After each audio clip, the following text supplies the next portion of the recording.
დღეს არავის არაფერს გვეუბნება ესეთი ადამიანი კონსტანტინე მუხრან-ბატონი, მაგრამ მაშინ ეს იყო ელიტა, ეს იყო ძალიან დიდი კაცი იმ დროინდელი რუსეთთან დაახლოებული პიროვნება, რომელმაც 1872 წელს გამოსცა წიგნი, კარგად დაუბეჭდეს ტირაჟი ყველაფერი, სადაც ამტკიცებდა, რომ რა დროის ქართველის არის და საქართველოა, ჩვენ უნდა შევერწყათ დიდ რუს ხალხს, იმან საქართველმა ერმა თავისი ასე ვთქვათ, მისია შეასრულა და ეხლა უფრო დიდ ოკეანეში უნდა შევიდეთ, ასე ქართველი კაცი თვითონ ამტკიცებს ელიტის წარმომადგენელი, რომ ახალ დროებას აი ასე უნდა აუწყოთ ფეხი და ეთნოსმა პრაქტიკულად უნდა შეწყვიტოს არსებობა.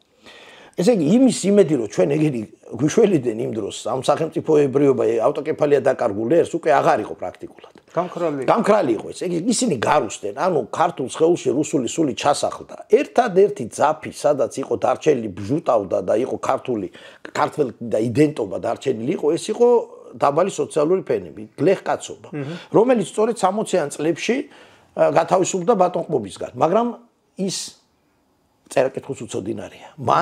მას არაფერი აქვს, მას არ აქვს არანაირი უნარჩვევები მოქალაქის. უდაბნოში აღმოჩნდა. აი იმ მოქალაქისა, რომელიც ევროპაში უკვე მძლავრად იყიდებს.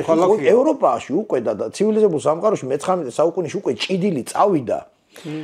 კაპიტალიზმი ხო შემოვიდა და შემოვიდა. ბატონყმობა ხო გაწიეს გვერდზე და უკვე ახალი წყობილება, ახალი ფორმაციისკენ სოციალიზმზე არის საუბარი, რომ სოციალიზმმა, რომელიც არის სოციალური თანასწორობის დამცველი და შემქმნელი, უნდა ჩაანაცვლოს კაპიტალიზმი, რომელიც ბატონყმობას კი ჯობს, მაგრამ კაპიტალიზმიც არის დამყარებული უთანასწორობაზე, ექსპლუატაცია, ექსპლუატირებული, მუშა, მეორე მხრივ ესე იგი მეწარმე, ბიზნესმენი და მუშა, რომელიც ჩაგრავს და იქ უნდა ჩანაცვლოს სრული თანასწორობით. იქ რა ჭიდილი მიდის და მარქსიზმი შემოვიდა და სხვადასხვა სოციალისტური მიმდინარეობები და აქ სადავართ, ესე იგი დარჩენილი წერა-კითხვა არ იცის ადამიანებმა აბსოლუტურად. ქართული მიწები სხვისდება, ანუ ეს ბატონყმობა რო გაუქმდა, გადაეცა ჩვენს თავადაზნაურობას სერიოზული კომპენსაცია ამისი, თითოეული ასე ვთქვათ გლეხზე, მაგრამ უდარდელად არ იცის რაში გამოიყენოს, დახარჯა და ეს რადგანაც სახელმწიფო ჩვენ აღარ აგვაქვს ეს მიწები, რომელიც ჩვენი ამ დროს შოულობს ვის ახალ დროებას მოერგო და ახლა რადასამალია ჩვენი თანამოძმე, ჩვენი მეზობელი ერის და ნუ ჩვენი ტრადიციული მეგობარი და მეზობელი ერის სომხების წარმომადგენელი, სომხური ბურჟუაზია, მან ჩაიგდო ხელში ეს მიწები, ჩვენი ქართული მიწები და შესაბამისად ძალიან მშვენივრად გზნობდნენ თავს და ჩვენ ვჩებოდით აი ესეთ უმძიმეს მდგომარეობაში. აი ასე დროს სწორედ აი მთელი პროგრამა დასახეს ჩვენმა სამოციანელებმა რამდენიმე განშტოებით. ერთადერთი რა გამოიყენეს ჩვენებმა? აი ვორონცოვის დროს და მე თანდათან აი რამ გვიშველა მისცეს უფლება ერთგვარი მცირეოდენი უკანდახევა ის იყო რომ უნივერსიტეტებში ოღონდ საკუთარი სახსრებით სახელმწიფო არა საკუთარი სახსრებით რაღაცა კვოტა დაიშვა რომ შეეძლოთ ესწავლათ რუსეთის უმაღლეს სასწავლებლებში არა სამხრეთ ან სამოქალაქო იმთაც განათლების კუთხითაც. აი ამას ჩავავლეთ ხელი რა რომ ჩვენი ასე ვთქვათ თერგდალეულების ნაწილმა სწორედ რუსეთის პეტერბურგსა განსაკუთრებით პეტერბურგში და მოსკოვის უმაღლეს სასწავლებლებში მიიღეს განათლება.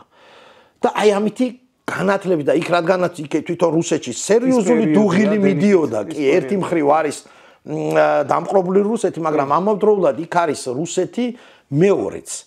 შეიძლება შინაგანად ის მეორე რუსით დამყრობენ, მაგრამ სოციალური უნივერსიტეტებში სოციალური კუთხით ცდილობს რომ აი ეს ბატონყმობა გაუქმდეს, რუსეთში დამყარდეს თანასწორ უფლებები და ასე შემდეგ, თუმცა კოლონიალური იყოს რუსეთი, მაგრამ შიგნით იყოს სოციალურად თავისუფალი, როგორც დიდ ბრიტანეთშია სხვაგან.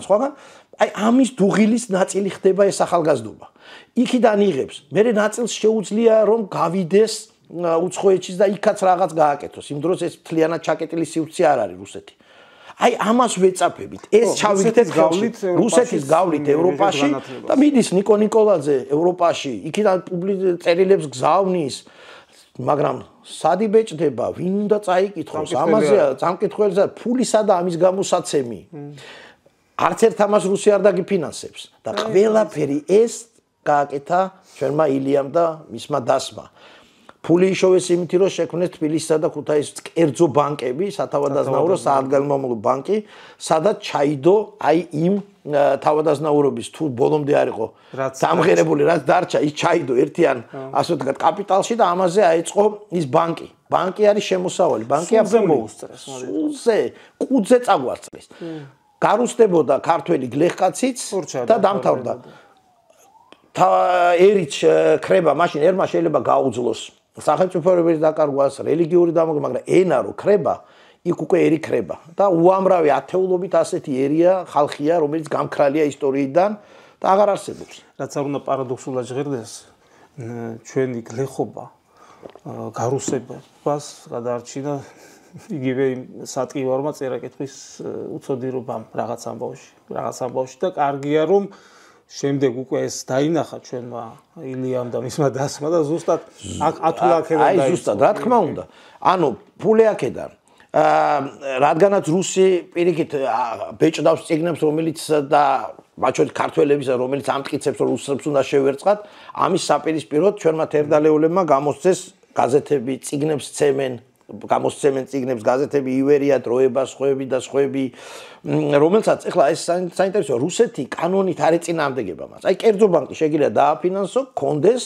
იმიტომ რომ ამას ჩვენ მივაქციოთ ყველა და მე კომუნისტებისთვის ეს ნაკლებად იქნება მე უკვე შეგიძლია კერძო ბანკი კონდეს შეგიძლია კონდეს კერძო ორგანიზაცია შეიძლება კონდეს კერძო გაზეთი ოღონდ ჩვენ თვითონ დაარჩინო და აი ამ თვითონ რჩენაში ილიამ ყველაფერი ეს თვითონ თავის თავზე აიღო და თერდალეულებმა ანუ ესენი იყო ფაქტობრივად ივერიის რედაქციას ეძახდნენ საქართველოს არაოფიციალურ მთავრობას რომელიც იყო აგერ თბილისში საპირწონედ და იქ წდებოდა ეს საკითხები და იმ ივერიას და კითხვა ასე ვთქვათ ჩვენ პერიოდულ გამოცემებს თუ იმ წიგნებს კითხველი რო ჭირდებოდა და კითხველი არსად იყო ვისაც კითხვა შეეძლო და ფულიც ჰქონდა იმას ქართული აღარ აინტერესებდა და გლეხკაცმა რადგან არ იცოდა დაბალ მასოც რომელიც გუშინ გათავისუფლდა ბატონყობისგან და ჯერ მოქალაქის აზზე არ არის რა არის მოქალაქეობა აი იმათვის შეიქმნა ქართველთა შორის წერა კითხვის გამავრცელებელი საზოგადოება წარმოიდგინე აი ზუსტად სახელი გეუბნება რომ ესე იგი სკოლებს არსებდნენ კერძო სკოლებს მოედო რა ვიცი მთელ საქართველოს დაწყებს სოფლებში ვიცი რომელიღაც სოფელში არის შექმნილი სენაკი ბათუმი თბილისი ქუთაისი სოფლებში თონეთი აი სკოლები უფასოდ, რომელსაც აფინანსებს ილიას ბანკი, ილია თავმჯდომარე ბანკის, ილია 37 წელიწადში ბანკირობა ისწავლა, ხო? და აგრეთვე ის რამდენიმე ქართველი ბიზნესმენი უდგას მხარში, რომელმაც ალღუაუ ახალ დროებას დავით სარაჯიშვილის და აკაკი ხოშტარიას თამადობით, რომლებიც და ზუბალაშვილების, რომლებიც აი ამას აფინანსებენ. ბევრი არ ვართ, მაგრამ რაც ვართ ხარისხიანი. და კარგები. აი ესენი და ის საზოგადოება გარდა იმისა, რომ წერა-კითხვას ასწავლიდა უფასო და იქ იმ სკოლებში, სახალხო სკოლებში. ყოიყვნენ და ასე ვთქვათ 80 წლის ხალხიც იყო, 10 წლის, 7 წლის, ეს იყო ნებისმიერ შეეძლო ესწავლა. ეს არის მკითხველი ივერიასი მერე. დროებასი, წიგნების. ამავდროულად ის ეცნობა უკვე აი შემოთელ ლიტერატურას, რომელიც იმ დროს მეფის რუსეთის დროს აკრძალული იყო, მაგრამ არალეგალურადაც შემოდის. იგივე სოციალისტური ლიტერატურა. იმიტომ რომ კითხვა იცის უკვე ისწავლა. კითხვას კი ესენი ასწავლიან. რაც კი საქართველოსთან იდენტობა შეიძლება ქონოდა, ყველაფერს მიაქციეს ყურადღება და აფინანსებდა და ამ წერა-კითხვის გამოცემის საზოგადოების ეგიდით ექცეოდა. კერძო მუზეუმები დაარსეს, მათ შორის წერა-კითხვის გამოცემის, რომელიცაც ეფუძნება ჩვენი შემდგომში მუზეუმები. ქართული გალობის შემსწავლელი საზოგადოება, სპეციალურად გალობის, როდღანაც გადასულები ვიყავით რუსულ გალობაზე და ბერძნულზე, რომელიც ერთხმიანია, შეიძლება ლამაზად მოსასმენი, მაგრამ მაინც, აი ქართული გალობის აღმოჩენა, გალობის ნიმუშების ნოტებზე გადატანა, ესეც ამას უკავშირდება.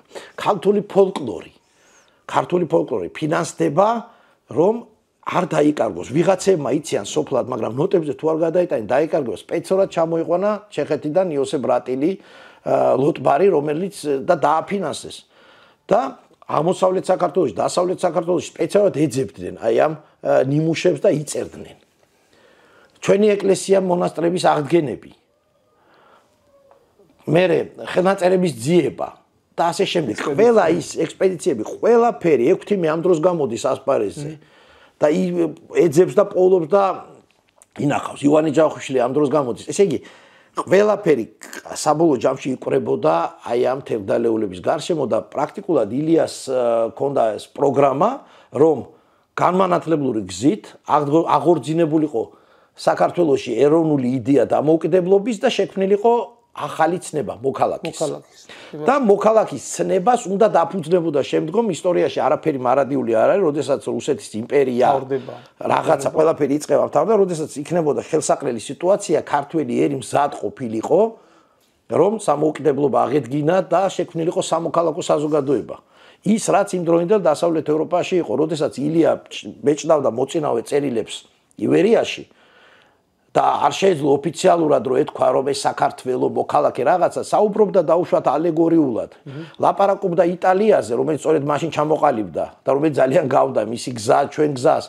იტალია რომელიც დაშლილი იყო სამოქალაქო საზოგადოება არ იყო და იქ წვალობდნენ იტალიელები რომ შექმნილიყო იტალიური სამოქალაქო საზოგადოება. ამაზე დაყრდნობით ილია რომელიც იყო თვითონ ძალიან დიდი მოყვარული ჯუზეპე გარიბალდის სულ აცნობდა ირლანდიელების ბრძოლა დიდი ბრიტანეთის წინააღმდეგ იტალიელების ბრძოლა მაგალითები მოყავდა რომ იტალიელში ირლანდიაში გაიგე საქართველო და შენც ჩამოყალიბდი ასე აი ეს იყო ზუსტად ის მომენტები ნიკო ნიკოლაძის მთელი მოღვაწეობა ეს არის ადამიანი ევროპა ნიკო-ნიკოლაძემ შემოიტანა მთელი სიკეთები, რაც ევროპაში ინდუსტრიულმა რევოლუციამ, ახალმა აზროვნებამ, ეს არის რაღაც განუზომელი მასშტაბის და ჩვენ სხვათა შორის იმდენად კარგად სამწუხაროდ ნიკო-ნიკოლაძის მოღვაწეობას არ ვიცნობთ საზოგადოება.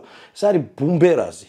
ფუნდამენტა მაგას შეიძლება საათები დაუთმოს ადამიანმა დაწყებული რკინიგზა მისი იდეა, რომ გაჭირიყო და ეს კაპიტალისტური განვითარება ყოფილიყო ძალიან განუხრელი და შეუქცევა და ასე შემდეგ და ასე შემდეგ. აი ეს ბაქო თბილისის რკინიგზა ბათუმში და რომ ბაქოში ნავთობი რო აღმოჩნდა ბათუმიდან გასულიყო შემდგომ ეს ნავთობი პორტებით და ჩვენ დავკავშირებოდით ისევ საქართველოს სოფლიო დერეფანი ყოფილიყო და ასე შემდეგ აი ეს ხალხი იყო და სამოქალაქო საზოგადოება შეიქმნა აგერ გვაქვს ცოცხალი ძეგლი ფოთი აი ზუსტად ნიმუში და ფოთის პორტიც ხომ რაღაც ეტაპზე იყო ფოთის ქალაქის თავი